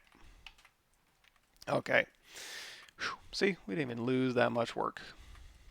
And then now we can kind of evaluate, his deltoid here. Let's go ahead and turn off his polypaint here. So here, actually, you know what? We'll keep that on because it'll keep him kind of lit up. So here's where his deltoid going to kind of cut across here. And then again, back up into that clavicle chromium process and then down the spine of that scapula. He is certainly, he's got more of like a gorilla body. So he's a little more beefy style. And I may be actually even exaggerating that a little bit even from the cartoon, but we can always dial that back. And then here, we can kind of flesh this out a little bit more, it looks like. I kind of made that bone a little too pronounced maybe. And then these flexors, he's kind of got a muscle that kind of swings over a little bit here, but we're not going to muddy it too much. We'll just indicate some flexors here, and then the Brachioradialis. There's actually two muscles there. I forget the name of the other one. You know what? Let's do this right. Bing, bong, boom, boing, bong. Brachioradialis and the extensor carpi radialis longus. So ridge muscles, as Proco would say. And go through there and kind of dial these in. So down the arm here. Now his biceps are shorter. We can always correct that as well. If we feel the proportions really aren't working that great. And kind of cut through here. All right, I think we're in decent shape. So body is at 456, arms are at 336, hands are at 668. Okay, so we'll put the body and the arms together. So body, arms, merge down, dynamesh these together, and now we can just kind of fix these little transitions here. Easy fix, no problemo. Speaking of no problemo, did you guys see Terminator Dark Fate? Because I did. I haven't been to the movies in forever, but I went and saw that one. Pretty neat. We go through here, and we'll add this back in here. Okay, so that's been resolved a little bit. When you dynamesh to a higher resolution, how do you smooth out the facets from the low poly without losing some detail? You don't, but if you're dynameshing that far, because like when I dynamesh this a little higher, you see, oh, there's a little bit of faceting here. It's not too big of a deal. You can always just go through and just smooth it out. But if you're already putting in like poor detail, you're probably doing that a little bit prematurely. So you should have the ability to smooth, and you can even do a deformation smooth if you want to do it like an overall smooth. But yeah, don't prematurely go into like what am I thinking of? Poor detail or freckles or anything like that too early. We're still in just kind of mass block out phase here. Let's go ahead. I'm just gonna do a dumbed down pass on some of these muscles. I don't mind the forms being there, but the volumes look a little bit off. I kind of want to beef him up just a tad. So I'm going to dumb down the detail, but I'm also going to pump up the jam. And by jam, I mean volumes. All right, here, and then we go a little scapula, a little butt. There we go. And not that this is one thing. It's going to be kind of awkward to talk about, I suppose. But when we go to put pants on this guy, it's going to fit weird if there's not some volume right here. That's something I learned when I was working on Call of Duty stuff, is when you're trying to make pants, you got to put male anatomy in there. You can't be super Ken doll. You don't have to be super realistic, but there does have to be something there in order for the pants to look right. Otherwise, they're going to look off. And that's, especially when you're using a cloth sim. It's only going to simulate what's there, and if something's not there, you're just going to be like, why does this not look like my reference or the model here I'm looking at, and trying to match the scan data or something like that, and then you realize, oh yeah, because I left out volume. It'll get you. All right. I think we're in good shape here. I think we're okay. I think we're moving right along. I'm excited. Now, these hands. Am I going to lose that much resolution if I merge that body onto these hands? Because I don't know if I'm ready to raise the resolution on this just yet. Am I? Maybe I am. Maybe I'm fretting too much. So at this resolution, we could start dialing in a little bit, indicate. Now, of course, he's Bacon Boy, so he's not. He's going to be kind of covered in fur, maybe, depending on how the surface treatment we want to do later. But also, this guy strikes me. He has very. Let's give him a little bit more Arnold style pecs. So these are more Bruce Lee style pecs. Arnold style pecs are going to be a little bit more heavy.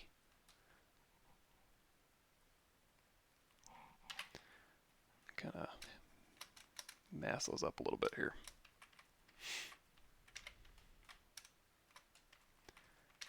Oh yeah, so anyway, Terminator 2 pretty much raised me.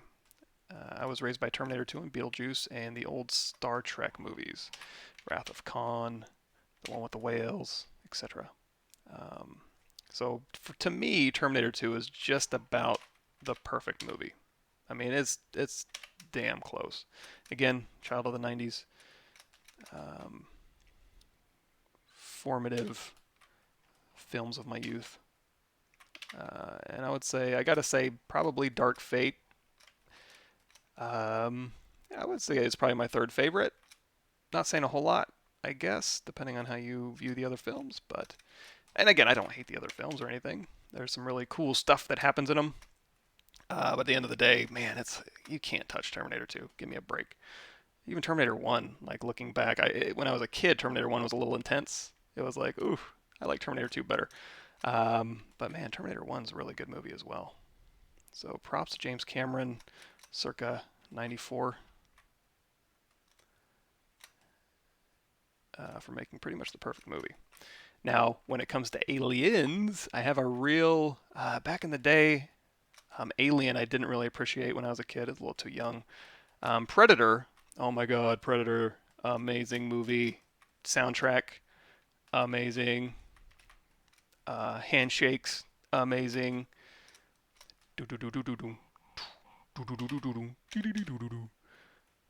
That's one of those like C movies or B movies that just turned into like, oh my god, this is amazing. RoboCop, that's another good one. Total Recall, go through my list of Arnold movies out of my head. Kindergarten Cop, Jingle All the Way, Junior. But yeah, not that RoboCop was an Arnold movie, but that's Paul Verhoeven. Who did Total Recall? The original Total Recall. We're going to find famous people scans.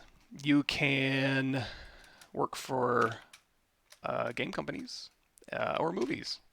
They have finding famous people scans that you can actually have. That's going to be tougher, but you can make your own. You can start with a base body that's close to what you're looking for, and then just go grab reference, and then just load it in the Spotlight and kind of clean it up from there.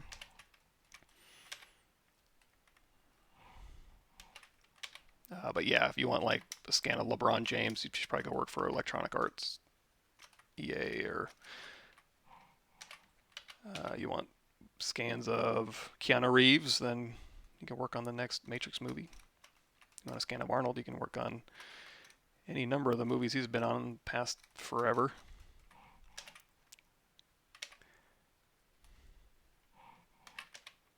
But yeah, famous people scans, I don't know that they just hand those out. Those are, I would imagine, some sort of trademark probably isn't the right word, but copyrighted licenses. That's their money maker, is their likeness. So they're very protective of that. And probably, I mean, I may be wrong. Maybe there's a repository of tons of celebrities, and celebrities are totally cool with it. But if I had to guess, I would say probably not. So now, this Bacon Boy, I'm not sure if he's going to have like nasal labial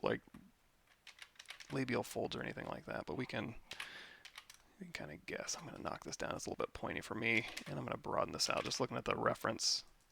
This and also this screenshot are my go-to reference guides.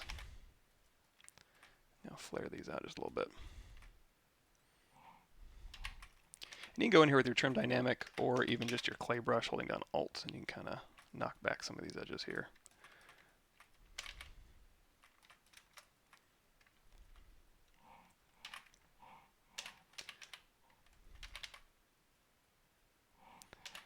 Okay, so I think he's got kind of a ridge going around his nose maybe. We can even accentuate that holding down Alt. Kind of pop this out, and this might be where I need to go and find some actual, do I have any up? Some for real, what animal is he? Oh, here's a friendly one. Oh, how cute. Let me put this over here. That's a little bit better. Okay. So we've got this, and then these look like they're a little bit farther forward, but this looks like,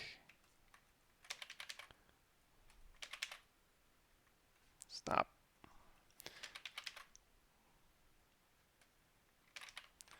You know, we can probably merge these down, but since these are going to be separate tusks anyway, there's probably no point in merging those into the bottom teeth. Probably be a waste of time. They're going to be separate anyway, so we can just kind of, oh! Okay, bottom lip is going to kind of be affected by these bottom tusks here. And he's got a fairly pronounced, like this really wraps around. Let's go ahead and drop that Z intensity down just a bit. Kind of wraps around here.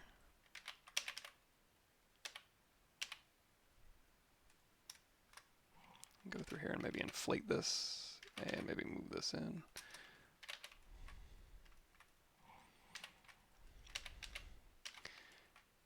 And he also has, so this is fairly pronounced right here. And again, clay brush or inflate brush. Kind of dial that in just a bit.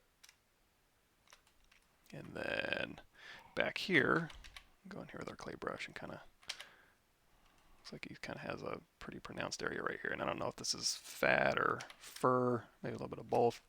We'll go ahead and add that in.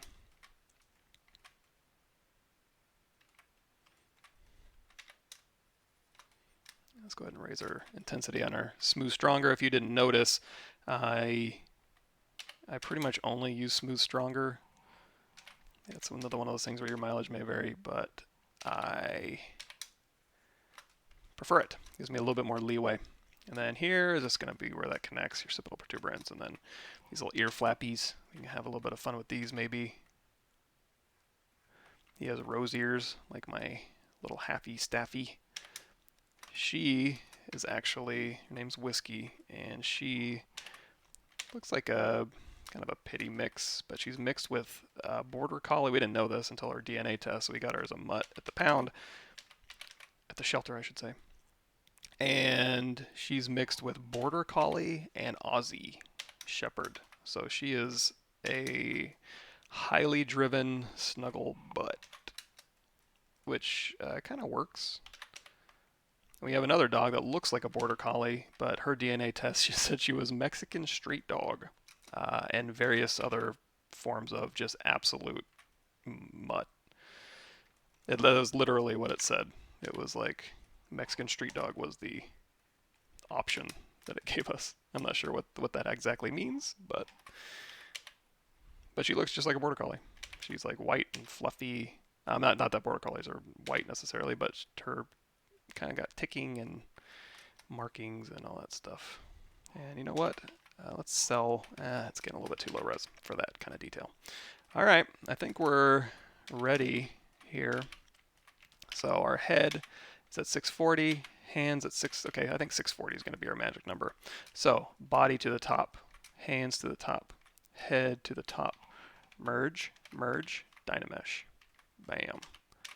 Do a little bit of surgery here. And that was just holding down Shift and shooting that bent up arrow to the top. And now we can go through and we can... Now at this stage, this is the stage where I would ZBrush it, because I'm not going to do anything major. I'm not going to all of a sudden like put a bunch of, make a bunch of crazy form changes. From here on out, I'm just kind of doing just general kind of changes.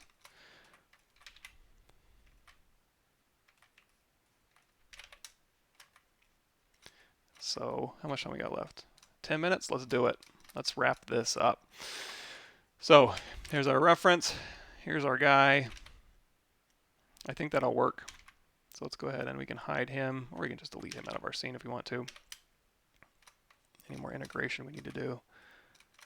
Yeah. Okay, so how do we go and start getting our low res? And it's also important to have a low res for your, you ZBrush something so you can lower the resolution, so you have resolution history. So when you go to pose this guy later, it's a lot easier to pose than something that's like 10 million polygons. Although, something to consider, do I want to break this guy up along natural seam lines in order, because if I want to do blend shapes for his head, it might be nicer to have his head separate, and it could be separated along. He does have a necklace right exactly where I would want to put a seam line. So if we go through here and we hold down Shift, let's hide this guy here. I know I got a necklace in here somewhere. His neck got a little fat for it. There it is. Transparency. Ooh boy. Yeah, we changed that quite a bit, didn't we? Let's go to Unmatched Mesh Center.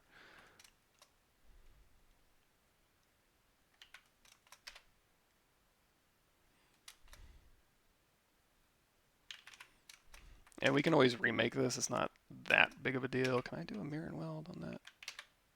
Yeah, let's do a mirror and weld on that. Close enough. X symmetry. So I may actually consider doing this. Let's think about this for a second. If I cut a seam line on that neck, and then I'm also probably going to cut a seam line along here for his legs, because a lot of this, I don't even need legs in here really. And then when I go to do the claw simulation,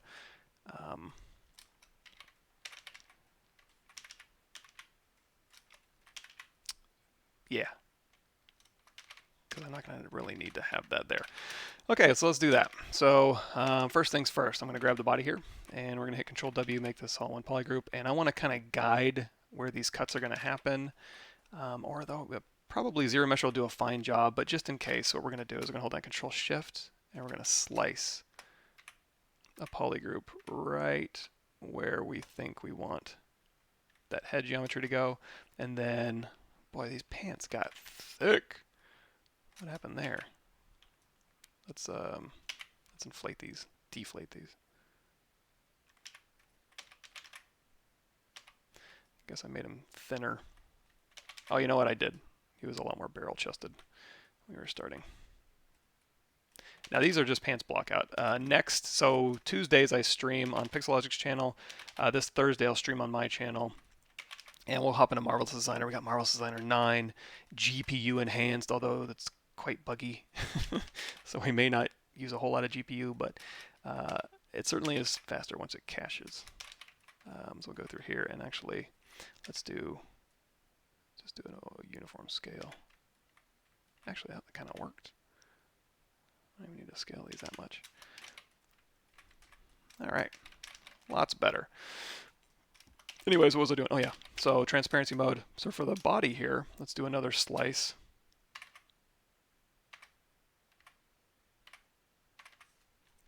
Now slicing isn't mirrored, so you got to go through here and we'll do a quick, we'll do a mirror across the X and then mirror and weld.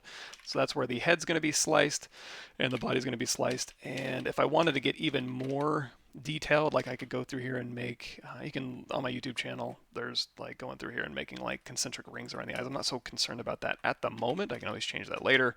But this is what I'm more concerned about. So let's take this one, we're going to duplicate them off, and we have X symmetry turned on, and we're going to say ZBrush target polygon count of, say, maybe 16. It does size down quite a bit. Keep groups, smooth groups I don't need to smooth because they're already smooth because I sliced it, and then ZBrush. So adaptive size, lowering it makes the quads more uniform and more square. Raising it, it builds in non-uniform or kind of squashed geometry around areas where there's major deformations in your geometry. So for clothing and stuff where you're zero meshing, I might keep that higher, but this should work fine. Okay, so one thing I like to do too is I'll turn just these on. So we have, here's our low res mesh, and then here's our detailed mesh. I'm going to go do a projectile just to kind of make these things a little bit better. And then another thing we can do is, you know what, for this head, let's do a little bit of mesh reorg. So let's hold down Control Shift. I'm going to say select lasso right along here. Oh, it gave me a spiral. Well, we can fix that. So we'll fix that by going in here with slice. And again, we're going to slice right where that, and let's do this. Isolate this one.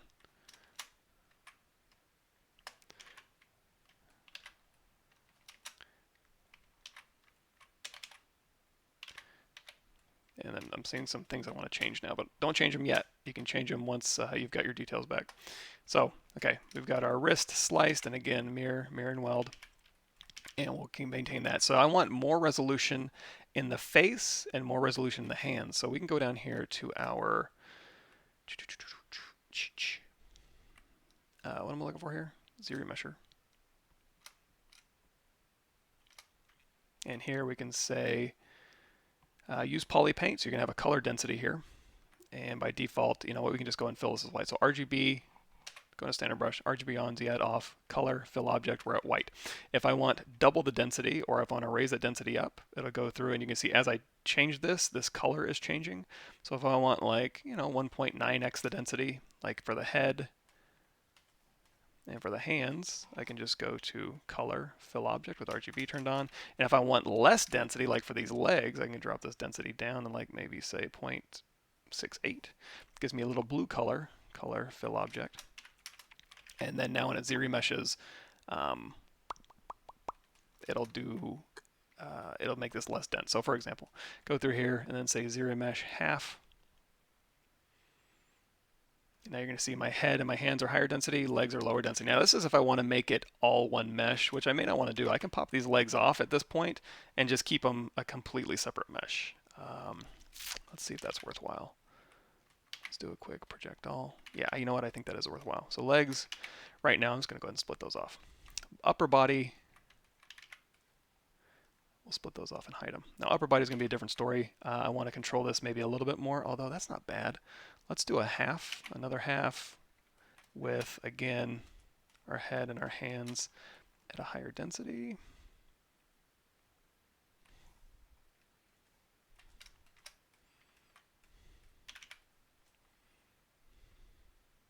Keep groups, zero mesh half. Let's see if we still have that spiral there. You can fix spirals. It usually does it. Yeah, there we go. So it fixed our spiral. Usually if you want to fix spirals, just slice, and then between your slices, it'll give you a non-spiraled mesh. So there we go. So now we can go ahead and say project all. And then now we're ready to get our details back. However, I'm going to go ahead and cap this off. I don't want to have it single-sided. So we're going to go to close, convex hole. I hate single-sided meshes in ZBrush.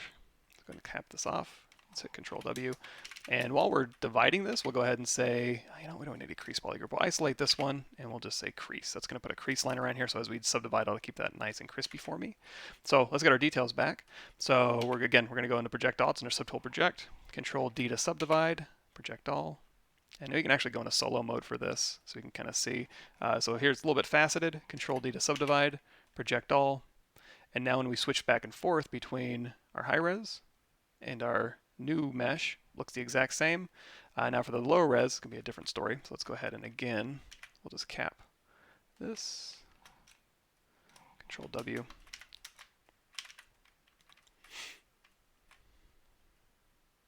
And then again, crease BG. And then we're just going to have our original high res showing and our low res showing. I can turn on solo and it'll still do it. So again, project all, Control D to subdivide, project all. Now if you're having problems with like anything in here projecting, you can just isolate this, project all, Control Shift drag, Control Shift tab to bring everything else back, Control D to subdivide, isolate, isolate, project all, Control D to subdivide, isolate, project all, and there we go. So now again, go back and forth, Looks the same. Don't need our original sculpt anymore. Delete! And then turn everything else back on. And now we have subdivision history for these two objects right here. Again, the legs are going to be separate. If I want to do a Marvelous Designer avatar with both the upper body and lower body, no problem. Just merge visible, and it'll make your own copy out here. Just duplicate these off and merge them down and re-dynamesh it. ZBrush or Dynamesh it, decimate. You don't need that much resolution for a cloth sim. And then there you go. But now we can go through here, and now we have subdivision history. So we can drop down to like subdivision level 1. And we can make major changes like through here. This is kind of bugging me a bit. And then you can step back up, and then this is where you can go through and start adding your detail. So subdivision level 2, not too shabby. And then we'll go through here. We can start dialing in maybe some of these flexor forms, and then maybe pronounce this a little bit. And then subdivision level 3, you got these details, and this is going to be where we start getting into more ligaments and oops, let's turn on Z-Add. More vein detail, stuff like that. Anyway, turn everything back on. Turn this guy off. We'll keep him around just for now. But yeah, so far so good. We've got a ZBrush body. We can pose this guy out, all that good stuff. So, cool. This is Bebop from Teenage Mutant Ninja Turtles. There we go. So we'll check his proportions next time. Maybe do a little bit of modeling. We'll go into, like I said, Marvelous Designer on. It's going to be Thursday on my channel, Pavmike, Twitch TV /Pavmike, or my YouTube channel. Just look up Pavlovich. You're talking about movies. Did you watch Pacific Rim? I haven't. I watched a little bit of Pacific Rim. I need to catch up. I have a whole list of movies that have come out in the past couple of years, but Pacific Rim, Godzilla. Let me even see, like, what I missed. Joker. I missed It Part 2, missed John Wick 3. I never watched Speed Racer, Pet Sematary, Into the Spider-Verse I haven't seen yet. That's blasphemous, I know. Once Upon a Time in Hollywood. I'd never missed a Tarantino movie, and I definitely did. Dread I still haven't seen. Yeah, Us I want to see. So I'm playing catch up. But anyways, awesome. Thanks, everybody. Like I said, this Thursday, I'll be on Pavmike channel, and you can watch me there. But before we do that, let's save this block out. I don't want to lose any information. And catch you guys next time. Let's see. Where's my OBS?